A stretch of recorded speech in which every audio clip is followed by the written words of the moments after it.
Chapter 14. The Black Current. The part of the planet Earth that the seas occupy has been assessed at 3,832,558 square myriameters, hence more than 38 billion hectares. This liquid mass totals 2,250,000,000 cubic miles, and could form a sphere with a diameter of 60 leagues, whose weight would be 3 quintillion metric tons. To appreciate such a number, we should remember that a quintillion is to a billion what a billion is to one. In other words, there are as many billions in a quintillion as ones in a billion. Now then, this liquid mass nearly equals the total amount of water that has poured through all the earth's rivers for the past 40,000 years. During prehistoric times, an era of fire was followed by an era of water. At first there was ocean everywhere. Then, during the Silurian period, the tops of mountains gradually appeared above the waves. Islands emerged, disappeared beneath temporary floods, rose again, were fused to form continents, and finally the Earth's geography settled into what we have today. Solid matter had wrested from liquid matter some 37,657,000 square miles, hence 12,916,000,000 hectares. The outlines of the continents allow the seas to be divided into 5 major parts: the frozen Arctic and Antarctic oceans, the Indian Ocean, the Atlantic Ocean, and the Pacific Ocean. The Pacific Ocean extends north to south between the 2 polar circles, and east to west between America and Asia, over an expanse of 145 degrees of longitude. It's the most tranquil of the seas. Its currents are wide and slow-moving, its tides moderate, its rainfall abundant. And this was the ocean that I was first destined to cross under these strangest of auspices. "If you don't mind, Professor," Captain Nemo told me, "we'll determine our exact position and fix the starting point of our voyage. It's 15 minutes before noon. I'm going to rise to the surface of the water." The captain pressed an electric bell 3 times. The pumps began to expel water from the ballast tanks. On the pressure gauge, a needle marked the decreasing pressures that indicated the Nautilus's upward progress. Then the needle stopped. "Here we are," the captain said. I made my way to the central companionway which led to the platform. I climbed its metal steps, passed through the open hatches, and arrived topside on the Nautilus. The platform emerged only 80 centimeters above the waves. The Nautilus's bow and stern boasted that spindle-shaped outline that had caused the ship to be compared appropriately to a long cigar. I noted the slight overlap of its sheet iron plates, which resembled the scales covering the bodies of our big land reptiles. So I had a perfectly natural explanation for why, despite the best spyglasses, this boat had always been mistaken for a marine animal. Near the middle of the platform, the skiff was half set in the ship's hull, making a slight bulge. Fore and aft stood 2 cupolas of moderate height, their sides slanting and partly inset with heavy biconvex glass, one reserved for the helmsman steering the Nautilus, the other for the brilliance of the powerful electric beacon lighting his way. The sea was magnificent, the skies clear. This long aquatic vehicle could barely feel the broad undulations of the ocean. A mild breeze out of the east rippled the surface of the water. Free of all mist, the horizon was ideal for taking sights. There was nothing to be seen, not a reef, not an islet, no more Abraham Lincoln, a deserted immenseness. Raising his sextant, Captain Nemo took the altitude of the sun, which would give him his latitude. He waited for a few minutes until the orb touched the rim of the horizon. While he was taking his sights, he didn't move a muscle, and the instrument couldn't have been steadier in hands made out of marble. "Noon," he said. "Professor, whenever you're ready." I took one last look at the sea, a little yellowish near the landing places of Japan, and I went below again to the main lounge. There the captain fixed his position and used a chronometer to calculate his longitude, which he double-checked against his previous observations of hour angles. Then he told me, "Professor Aronnax, we're in longitude 137 degrees, 15 minutes west." "West of which meridian?" I asked quickly, hoping the captain's reply might give me a clue to his nationality. "Sir," he answered me, "I have chronometers variously set to the meridians of Paris, Greenwich, and Washington, D.C., but in your honor I'll use the one for Paris." This reply told me nothing. I bowed, and the commander went on. "We're in longitude 137 degrees, 15 minutes west of the meridian of Paris, and latitude 30 degrees, 7 minutes north, in other words, about 300 miles from the shores of Japan. At noon on this day of November the 8th, we hereby begin our voyage of exploration under the waters." "May God be with us," I replied. "And now, Professor," the captain added, "I'll leave you to your intellectual pursuits. I've set our course east-northeast at a depth of 50 meters. Here are some large-scale charts on which you'll be able to follow that course. The lounge is at your disposal, and with your permission, I'll take my leave." Captain Nemo bowed. I was left to myself, lost in my thoughts. They all centered on the Nautilus's commander. Would I ever learn the nationality of this eccentric man who had boasted of having none? His sworn hate for humanity, a hate that perhaps was bent on some dreadful revenge, what had provoked it? Was he one of those unappreciated scholars, one of those geniuses embittered by the world, as Conseil expressed it, a latter-day Galileo? Or maybe one of those men of science, like America's Commander Maury, whose careers were ruined by political revolutions? I couldn't say yet. As for me, whom fate had just brought aboard his vessel, whose life he had held in the balance, he had received me coolly but hospitably. Only he never took the hand I extended to him. He never extended his own. For an entire hour I was deep in these musings, trying to probe this mystery that fascinated me so. Then my eyes focused on a huge world map displayed on the table, and I put my finger on the very spot where our just determined longitude and latitude intersected. Like the continents, the sea has its rivers. These are exclusive currents that can be identified by their temperature and color, the most remarkable being the one called the Gulf Stream.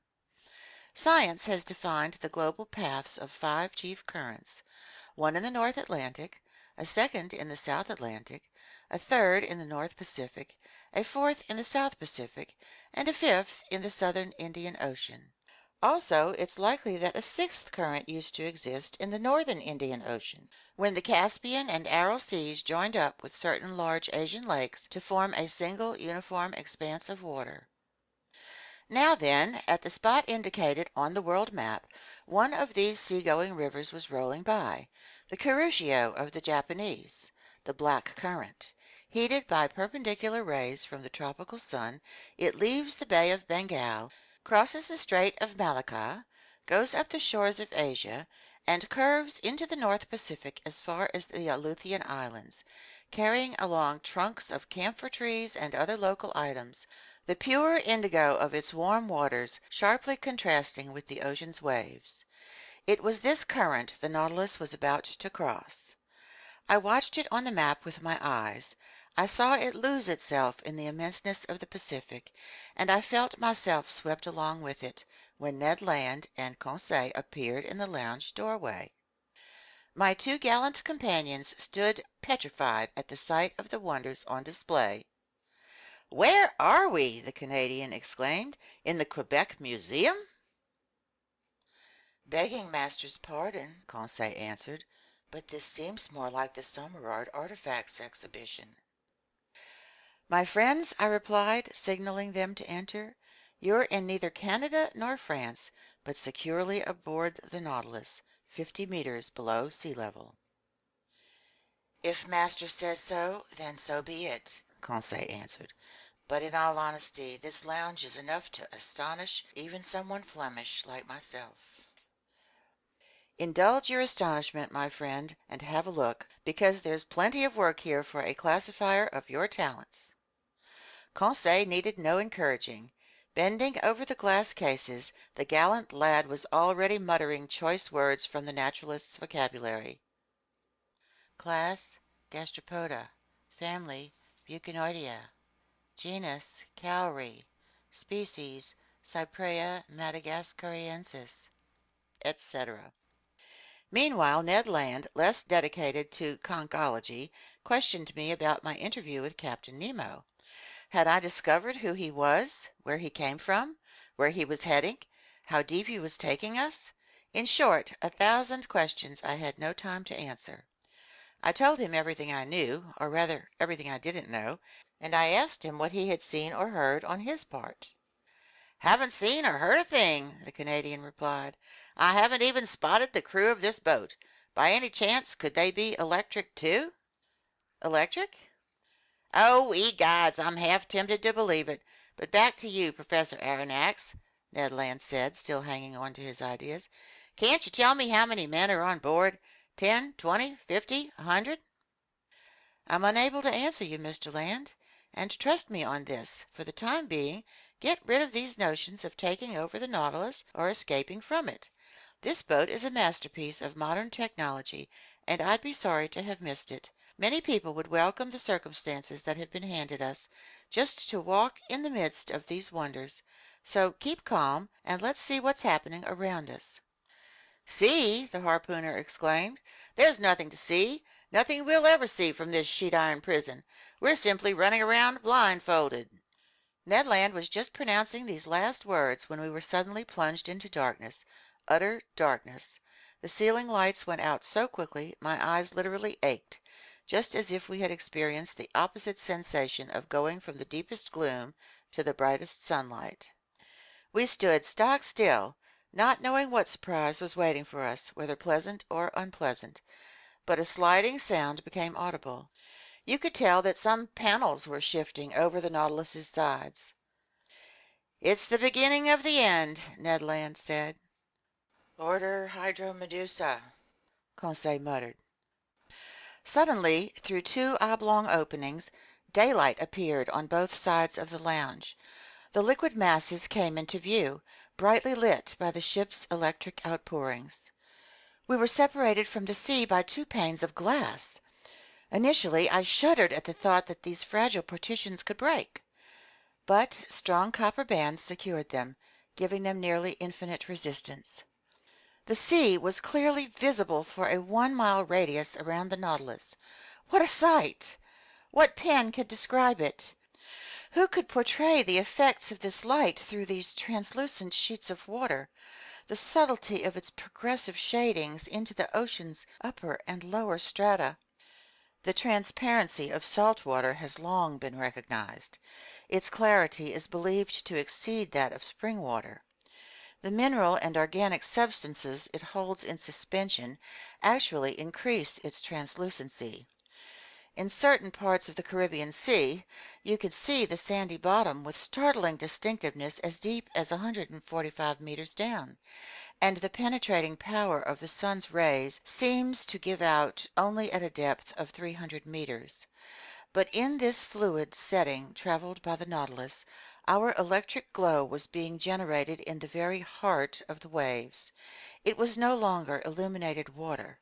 It was liquid light.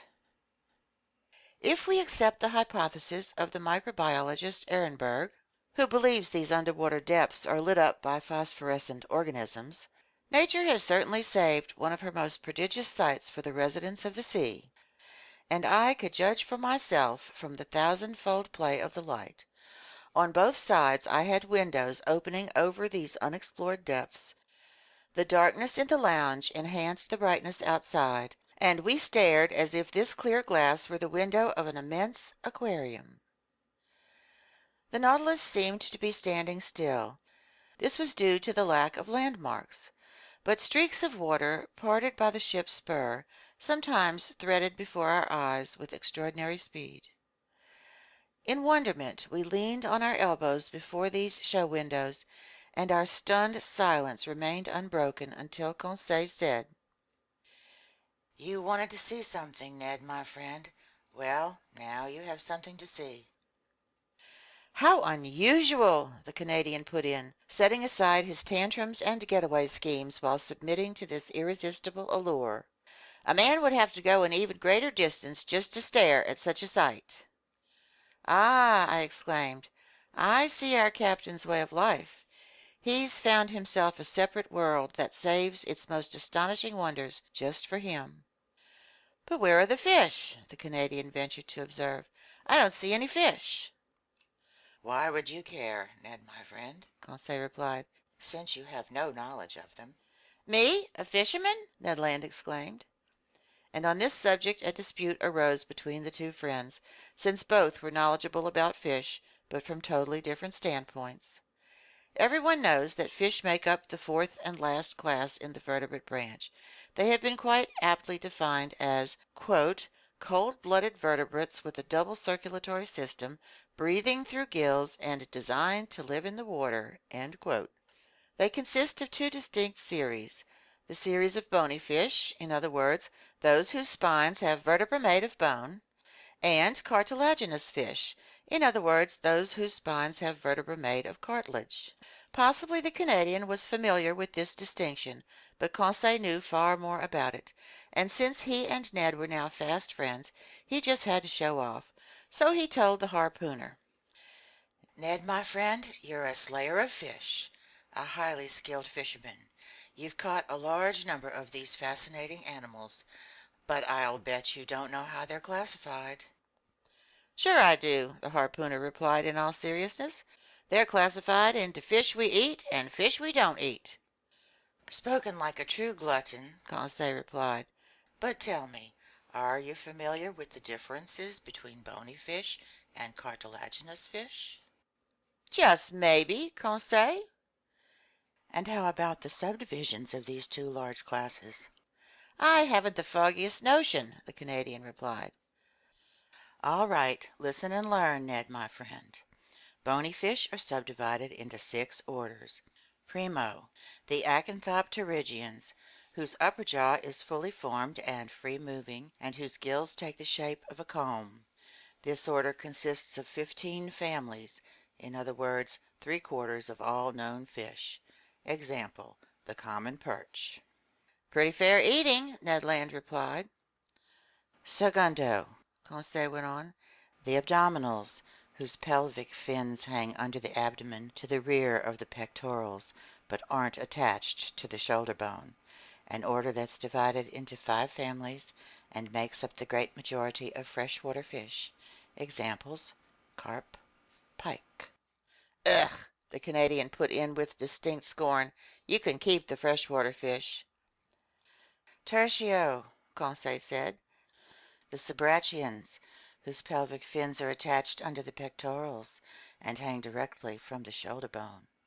This order contains 4 families. Examples, flatfish, such as sole, turbot, daub, plaice, brill, etc." "Excellent! Really excellent!" the harpooner exclaimed, interested in fish only from an edible viewpoint. "Quarto," Conseil went on unabashed, "the apods, with long bodies that lack pelvic fins and are covered by a heavy, often glutinous skin, an order consisting of only 1 family. Examples, common eels and electric eels." "So-so, just so-so," Ned Land replied. "Quinto," Conseil said, "the Lophobranchians, which have fully formed, free-moving jaws, but whose gills consist of little tufts arranged in pairs along their gill arches. This order includes only 1 family. Examples, seahorses and dragonfish." "Bad, very bad," the harpooner replied. "Sexto, and last," Conseil said, "the plectognaths, whose maxillary bone is firmly attached to the side of the intermaxillary that forms the jaw, and whose palate arch is locked to the skull by sutures that render the jaw immovable. an order lacking true pelvic fins, and which consists of two families. Examples, puffers and moonfish. "They're an insult to a frying pan," the Canadian exclaimed. "Are you grasping all this, Ned, my friend?" asked the scholarly Conseil. "Not a lick of it, Conseil, my friend," the harpooner replied. "But keep going, because you fill me with fascination." "As for cartilaginous fish," Conseil went on unflappably, "they consist of only three orders." "Good news," Ned put in. Primo, the cyclostomes, whose jaws are fused into a flexible ring and whose gill openings are simply a large number of holes, an order consisting of only one family. Example, the lamprey. "An acquired taste," Ned Land replied. Segundo, the cetaceans, with gills resembling those of the cyclostomes, but whose lower jaw is free-moving.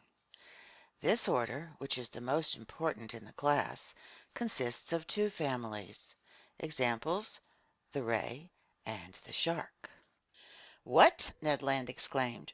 "Rays and man-eaters in the same order? Well, Conseil, my friend, on behalf of the rays, I wouldn't advise you to put them in the same fish tank." "Tertio," Conseil replied, "the sturionians, whose gill opening is the usual single slit, adorned with a gill cover, an order consisting of four genera. Example, the sturgeon."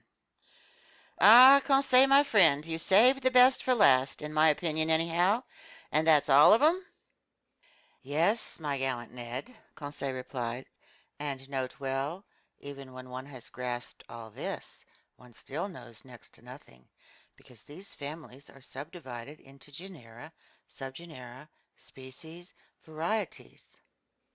"All right, Conseil, my friend," the harpooner said, leaning toward the glass panel. "Here come a couple of your varieties now." "Yes, fish!" Conseil exclaimed. "One would think he was in front of an aquarium." "No," I replied, "because an aquarium is nothing more than a cage, and these fish are as free as birds in the air." "Well, Conseil, my friend, identify them. Start naming them," Ned Land exclaimed. "Me?" Conseil replied. "I'm unable to. That's my employer's bailiwick." And in truth, although the fine lad was a classifying maniac, he was no naturalist, and I doubt he could tell a bonita from a tuna. In short, he was the exact opposite of the Canadian, who knew nothing about classification, but could instantly put a name to any fish. "A triggerfish," I said. "It's a Chinese triggerfish," Ned Land replied. "Genus Balistes, family Scleroderma, order Plectognatha," Conseil muttered. Assuredly, Ned and Conseil in combination added up to one outstanding naturalist. The Canadian was not mistaken. Cavorting around the Nautilus was a school of triggerfish with flat bodies, grainy skins, armed with stings on their dorsal fins, and with four prickly rows of quills quivering on both sides of their tails. Nothing could have been more wonderful than the skin covering them, white underneath, gray above, with spots of gold sparkling in the dark eddies of the waves. Around them rays were undulating like sheets flapping in the wind, and among these I spotted, much to my glee, a Chinese ray, yellowish on its topside, a dainty pink on its belly, and armed with three stings behind its eyes. A rare species whose very existence was still doubted in Lacapede's day, since that pioneering classifier of fish had seen one only in a portfolio of Japanese drawings. For 2 hours a whole aquatic army escorted the Nautilus. In the midst of their leaping and cavorting, while they competed with each other in beauty, radiance, and speed, I could distinguish some green wrasse, bewhiskered mullet marked with pairs of black lines, white gobies from the genus Eleotris with curved caudal fins and violet spots on the back, wonderful Japanese mackerel from the genus Scomber with blue bodies and silver heads, glittering azure goldfish whose name by itself gives their full description, several varieties of porgy or gilthead, some banded gilthead with fins variously blue and yellow, some with horizontal heraldic bars and enhanced by a black strip around their caudal area, some with color zones and elegantly corseted in their 6 waistbands, trumpetfish with flute-like beaks that looked like genuine seafaring woodcocks and were sometimes a meter long, Japanese salamanders, serpentine moray eels from the genus Echidna that were 6 feet long with sharp little eyes and a huge mouth bristling with teeth, etc. Our wonderment stayed at an all-time fever pitch. Our exclamations were endless. Ned identified the fish, Conseil classified them, and as for me, I was in ecstasy over the verve of their movements and the beauty of their forms. Never before had I been given the chance to glimpse these animals alive and at large in their native element. Given such a complete collection from the seas of Japan and China, I won't mention every variety that passed before our dazzled eyes. More numerous than birds in the air, these fish raced right up to us, no doubt attracted by the brilliant glow of our electric beacon. Suddenly daylight appeared in the lounge. The sheet iron panels slid shut. The magical vision disappeared.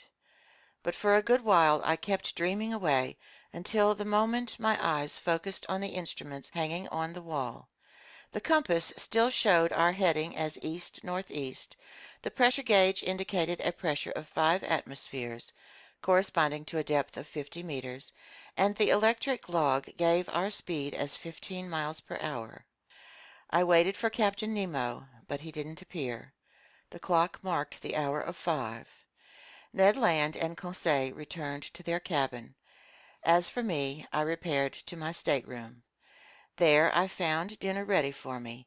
It consisted of turtle soup made from the daintiest hawksbill, a red mullet with white, slightly flaky flesh, whose liver, when separately prepared, makes delicious eating, plus loin of imperial angelfish, whose flavor struck me as even better than salmon. I spent the evening in reading, writing, and thinking. Then drowsiness overtook me. I stretched out on my eelgrass mattress and fell into a deep slumber while the Nautilus glided through the swiftly flowing black current. End of chapter 14.